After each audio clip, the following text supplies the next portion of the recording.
जैसे तैसे मैया को समझाया। और सवेरे का टाइम,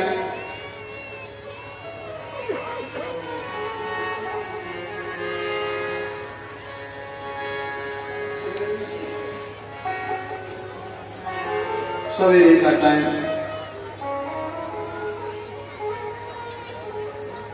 यशोदा मैया ने कन्हैया और बंगाल ने दोनों को तैयार किया, दोनों बालकों का श्रृंगार किया, कलयुग के लिए माखन मिश्री रख दिया। लाला भूख लगेगी तो कलयुग कर लियो। माखन मिश्री धर दिया। माँ यशोदा के चरणों में दोनों बालकों ने प्रणाम किया और अक्रूर जी के साथ चलने लगे। इधर कन्हैया के सखा आ गए थे नंद बाबा के पास। बाबा बाबा हमने सुनी है हमारा लाला कन्हैया मथुरा जा रहा। तो बाबा हम भी चलेंगे, हम भी चलेंगे आपके साथ। क्यों? हम नहीं जाएंगे तो हमारे लाला की देखभाल कौन करेगा? देखो इसी को भक्ति कहते हैं। सारे दुनिया की रक्षा करने वाला परमात्मा, लेकिन एक वाले कह रहे हैं कि हम नहीं जाएंगे तो हमारे लाला की रक्षा कौन करेगा? हमारे कन्हैया की देखभाल कौन करेगा? इसी को भक्ति कहते हैं। नंद बाबा और बाल बालों का रथ को आगे निकल गया। कन्हैया रथ में बैठे और भगवान का रथ जैसे ही नंद महल से निकला, दाहिने हाथ पर भगवान ने देखा नंद बाबा की बहुत बड़ी गौशाला थी। गौशाला की तरफ भगवान की जैसे नजर पड़ी, इतने में देखते क्या है कि गायों ने देखा कि हमारे गोविंद जा रहे हैं और गाय माता गौशाला से दौड़ पड़ी, अपनी अपनी रस्सियों को तोड़ करके कान ऊपर उठाए, पूंछ उठाए हुए और रवाती हुई टकराती हुई गाय आई और दौड़ करके गाय वाले गोविंद के रथ को चारों तरफ से घेर लिया। चारों तरफ से घेर करके खड़ी हो गई, आंखों से चने के दरिंद की तरह आंसू टपक रहे। भगवान ने कहा काका जी ये मेरी ब्रज की गैया है, मेरे ब्रज की गाय है। मैं तो निवेदन करता हूँ भैया भैंसों का पालन करो, अच्छी बात है, लेकिन अगर हम समर्थ हैं भैंसों का पालन कर रहे हैं, बकरी पाल रहे हैं, हर हिंदू और हिंदू कहलाने लायक हम जब ही होंगे जब घर में कम से कम एक माता की एक गाय माता का पालन करेंगे, तभी हम हिंदू कहलाने लायक हैं, नहीं तो हिंदू कहलाने लायक हैं। श्री मनुपीठ वाले महाराज ने तो कहा है देसी गाय के गोबर का कंडा, उसकी अग्नि और देसी गाय के घी का एक बूंद भी उस अग्नि पर डालेंगे तो भगवान वैकुंठ का सिंहासन छोड़ करके धरती में तुम्हारी आहुति लेने के लिए आएंगे। कितनी बड़ी महिमा है गाय माता की। गाय माता की बहुत बड़ी महिमा है। हम सूर्य भगवान को जल नहीं दे पाते, कोई चिंता की बात नहीं। गाय माता के गले में एक सूर्य केतु नाम की नाड़ी होती है, हमने गैया को पानी पिलाया, सूर्य भगवान के लिए अर्घ हो गया। अलग अलग देवताओं की तो हम पूजा करते हैं, माथा पटकते हैं, लेकिन जिन गाय माता में 33 कोट देवता स्थापित हैं, उनके प्रति हमारी श्रद्धा भी नहीं मिल पाती, उनके प्रति हमारा भाव ही जागृत नहीं हो पाता। यही दुर्भाग्य है।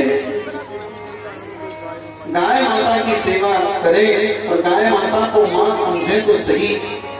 गाय माता कभी किसी का उधार नहीं रखती, आप उधार लेकर के भी उसको खिला देंगे, पता नहीं कहां से। हमारे यहाँ धर्म अर्थ काम मोक्ष 4 पुरुषार्थ है। धर्म की रक्षा करते हैं ब्राह्मण, धर्म का मूल है। ब्राह्मण अगर अपने मार्ग से भ्रष्ट हो जाएगा तो धर्म की रक्षा कौन करेगा? अर्थ की प्राप्ति होती है गौ माता की सेवा से, और गाय भी जब धर्म की ठोकरें खाती फिरेंगी तो फिर कहां से अर्थ की प्राप्ति होगी, कहां से धन की प्राप्ति होगी? पहले हमारे यहाँ गायों के गोबर से गाय का बैल का गोबरों का खाद लगता था, अमृत जैसा अन्न होता था। अब पता नहीं कौन कौन खाद लेकर के डाल देते हैं और भूमि की कुछ दिनों में उर्वरा शक्ति समाप्त हो जाएगी, अधिक से अधिकम फल के चक्कर में। और फिर ये भूमि क्या देगी? गायों को चरने के लिए जगह नहीं। देहात क्षेत्र में तो गायों के लिए बहुत कुछ है, लेकिन कहीं कहीं तो दूध दिया तब तक तो गाय रखी, अब दूध देना छोड़ दिया, फिर डंडा खाने के लिए छोड़ दिया। एक बार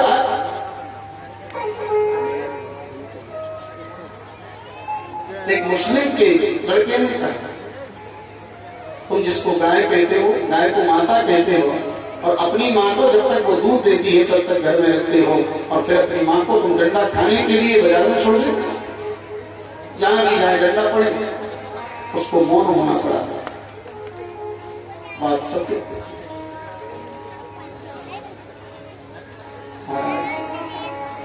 गोविंद ने जिनकी सेवा करी है, गाय माता खड़ी है, भगवान उतरे, पीताम्बर से आकर के आंसुओं को पहुंचा, गायों से प्रार्थना करी, हे गाय माता, पृथ्वी पर असुरों का भार बढ़ चुका है और उस भार को हल्का करने के लिए मुझे मथुरा जाना है, इसलिए आपसे आज्ञा मांग रहा है। ठाकुर जी ने जैसे ही गाय माता से प्रार्थना करी, उन गायों ने रास्ता दे दिया। भगवान का रथ जैसे आगे बढ़ने ही वाला था, इतने में तो एक दृश्य ऐसा प्रकट हुआ, ऐसा दृश्य प्रकट हुआ, उस दृश्य को देख करके रथ में बैठे हुए अक्रूर का भी हृदय विलीन होने लगा, अक्रूर का हृदय फटने लगा। क्या देखा? भगवान रथ पर चढ़ने वाले थे, इतने में देखा कि गौशाला से एक 3 दिन का बछड़ा, मात्र 3 दिन का बछड़ा, दोनों कान ऊपर उठाए, पूंछ ऊपर उठाए, रमाता हुआ दौड़ता हुआ भगवान की तरफ चला आ रहा है। ठाकुर जी खड़े हो गए और 3 दिन का बछड़ा दौड़ा दौड़ा आया, भगवान के दोनों कंधों पर अपने दोनों पैरों को रख लिया और एक कंधे पर अपने मुखारबिंद को स्थापित करके वो 3 दिन का बछड़ा भी श्री कृष्ण से लिपट करके रोने लगा। इस दृश्य को देखा महात्मा अक्रूर जी ने कहा, कृष्ण तेरे वियोग में तेरी मैया रो रही है, बाबा रो रहे हैं, बाल बाल ये सखियां सब रो रही है, गायें रो रही है, मुझे कोई आश्चर्य नहीं, क्योंकि इन सबके साथ में तो तूने लीलाएं की, इन सबके साथ में तो तूने लीलाएं की, लेकिन इस 3 दिन के बछड़े में तूने क्या कर दिया? ये 3 दिन का बछड़ा भी तुम्हारे बिना रह नहीं पा रहा है। भगवान ने कहा, काका जी ये 3 दिन का बछड़ा मेरे कान में कुछ कहने आया है। क्या कहने आया है कृष्ण? ये 3 दिन का बछड़ा मेरे कान में कह रहा है, गोविंद जिस समय हमारी गाय माता का दोहन तुम्हारी माँ यशोदा करती थी, 2 स्तनों से तो यशोदा जी दूध निकाल रही है और एक स्तन को तुम पान कर रहे हो, एक स्तन को मैं पान कर रहा हूँ, इस नाते से मैं तेरा छोटा भाई लगता हूँ, अपने छोटे भाई को छोड़ करके चले जाओगे। ये 3 दिन का बछड़ा मेरे कान में कहने आया। और आगे बढ़े, ब्रजगोपियां बैठी थी, भगवान को सबसे ज्यादा संकट था तो इसी बात का, मैं सबको तो मना लूंगा, लेकिन मेरी राधा अगर मचल गई तो फिर मथुरा नहीं जाता। भगवान रथ से नीचे उतरे, श्री राधा रानी के चरणों में प्रभु ने प्रणाम किया, हे रासेश्वरी, हे सर्वेश्वरी, हे ब्रजेश्वरी, पृथ्वी पर असुरों का भार बढ़ चुका है, उस भार को हल्का करने के लिए मुझे मथुरा जाना पड़ रहा है, सो मैं आपसे आज्ञा मांगने की टाइम आया। भगवान ने जैसे प्रार्थना करी, प्रणाम किया, राधा रानी गर्दन नीचे किए बैठी थी, अपनी गर्दन को उठाया और श्याम सुंदर से कहा, हे श्याम सुंदर तुम क्या समझ रहे हो? राधा तुम्हारे जीवन में बाधा बनेगी? नहीं श्याम सुंदर, ये राधा तुम्हारे जीवन की राधा है, तुम्हारे जीवन की बाधा नहीं है, मैं तेरे जीवन में बाधा नहीं बन सकती, तुम जाओ, सहस्रपूर्वक जाओ। और जैसे ही राधा रानी ने कहा, ललिता विशाखा तो बिलखने लगी, उस पगली को कौन सा भूत सवार हो गया, ये कह रही है जाओ, जब ये चले जाएंगे तो इसकी क्या दशा होगी तो हम सब समझेंगे।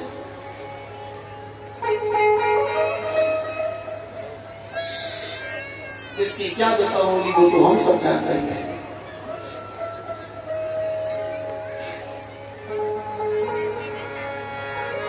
भगवान का तो सारा भार हल्का हो गया। श्री राधा रानी को बंद करके ठाकुर जी रथ में बैठे, रथ थोड़ा सा चला ही था कि रानी यशोदा की मूर्छा छूटी और रानी यशोदा महलों से इधर उधर देखने लगी, लाला कहाँ है, कन्हैया कहाँ है, गोविंद कहाँ है, गोपाल कहाँ है। इधर उधर देखा, जब कहीं दिखाई नहीं दिया तो देखा दूर पर कुछ गोपियां बैठी। मैया दौड़ी दौड़ी गई, गोपियों से पूछा, गोपियों तुम्हें को पता होगा श्याम सुंदर कहाँ है? तुम्हें को पता होगा। गोपियां भी रो पड़ी, मैया तेरो लाला तो बड़ो ही निष्ठुर निकलो, हम सबको छोड़ के चलो गए हो, हम सबको अनाथ करके चलो गए हो। देख मैया सामने जो रथ जा रहा है ना, इसी में तेरो लाला है। और यशोदा मैया ने देखा रथ को, बूढ़ी यशोदा हाथ में लाठी लिए, तनक रथ को रोको, अरे भैया तनक रथ को रोको, तनक रथ को रोको।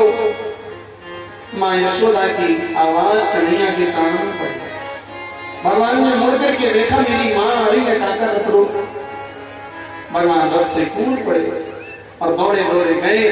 आज मैया यशोदा को भगवान ने अपने अंक में भर लिया, अंक में भर लिया। यशोदा जी ने कहा, लाला मैं कोई रोकने नहीं आई,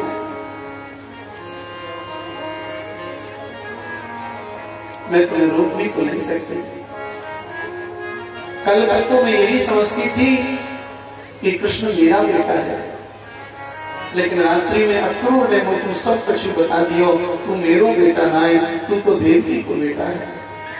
मैं तो तेरी दाय हूं, मैं तो तेरी पालन करने वाली मां हूं, तेरी जन्मदात्री मां की देवकी है। और जब मैं तेरी मां नहीं हूं तो फिर मैं कैसे रोक सकती हूँ? मेरा क्या अधिकार है रोकने का? मैं नहीं रोक सकती। भगवान ने कहा, भैया तुम क्या कह रही है? मैं देवकी का बेटा हूं, मां मैंने तेरा दूध पिया है। सारी दुनिया कहेगी कृष्ण देवकी का, लेकिन मुझसे कोई पूछेगा तो मैं भी कहूंगा मैं अपनी यशोदा का बेटा हूं। मैं यशोदा नहीं हूं, मैं यशोदा का बेटा।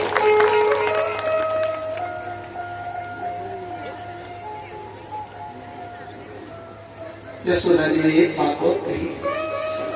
यशोदा जी ने कहा, कन्हैया एक दिन माखन की मटकी टूट जाने के पीछे मैंने तो रस्सी से बांध दिया था, ऊखल से।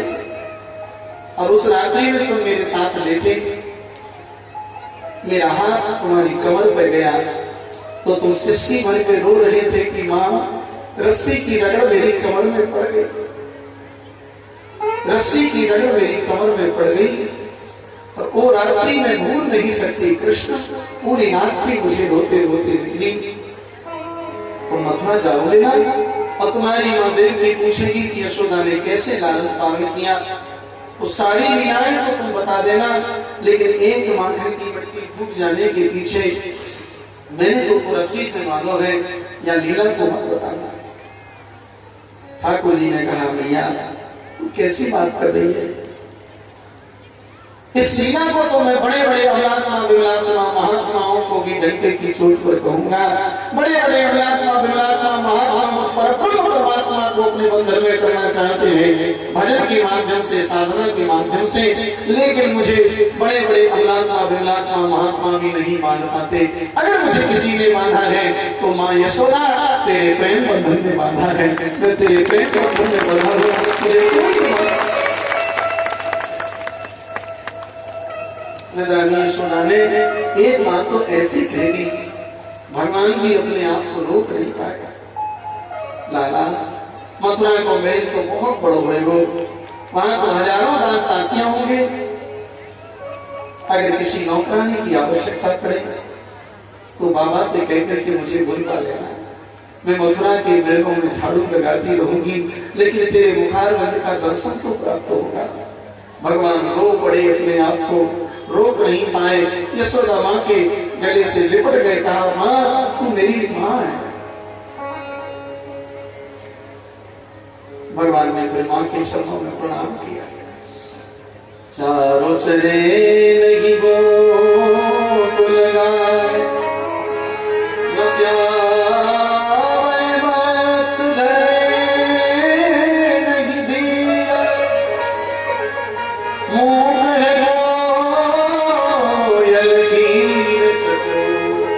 लता सर सूख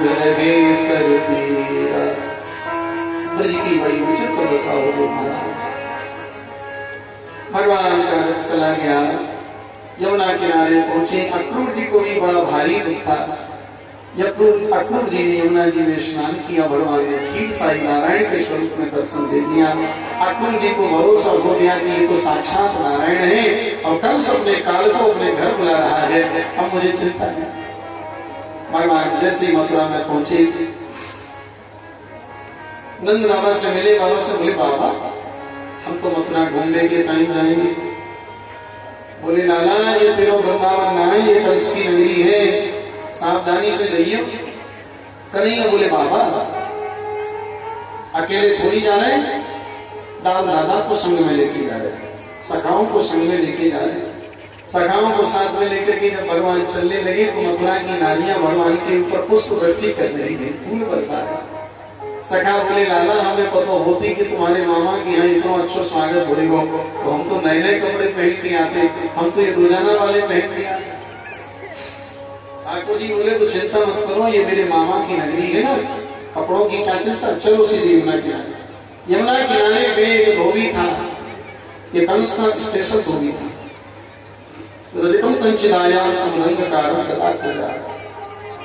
भगवान ने कहा मामा जी राम राम, हम महाराज कंस के भांजे हैं, हमारे सखाओं के पास में पुराने वस्त्र हैं, इनको आप नए वस्त्र दे दें, जब जाएंगे तो आपके दे देंगे। अब वो तो स्पेशल धोबी था, मुझे सब पता था किस लिए बुलाया।